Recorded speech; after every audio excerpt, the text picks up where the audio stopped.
নবীও দাঁড় করলেন, যুদ্ধের ময়দানে যাব। আবু বকর কই, ওমর কই, আল্লাহর মহব্বতে মাল দিয়া দাও।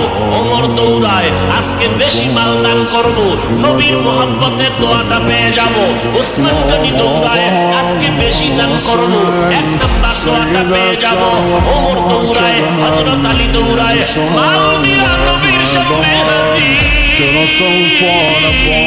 আল্লাহর নবী হিসাব চাইলেন, ও ওমর কি পরিমাণ দান করলেন? বলে আমার সম্পদের অর্ধেক আমি দান করে দিলাম। ওসমান আপনি কি দিলেন? এই পরিমাণ দিলাম। হযরত আলীকে বললেন কি দান করলেন?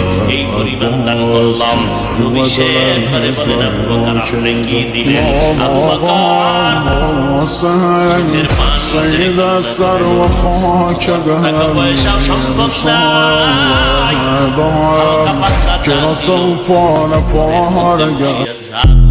দিয়া সব আমি আপনার দরবারে হাদিয়া পেশ করলাম।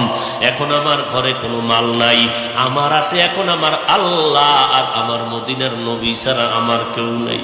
নবী আশ্চর্য হয়ে গেলে, এত ত্যাগ এত কোরবানি কি একটা মানুষ মানুষের জন্য করতে পারে, দিনের জন্য? আল্লাহর নবী চিন্তায় পড়ে গেলেন, চুপচাপ চিন্তা করতেছেন। আবু বকর পেরেশান হয়ে গেলেন, এদিকে ওমরের মাথা নত হয়ে গেল।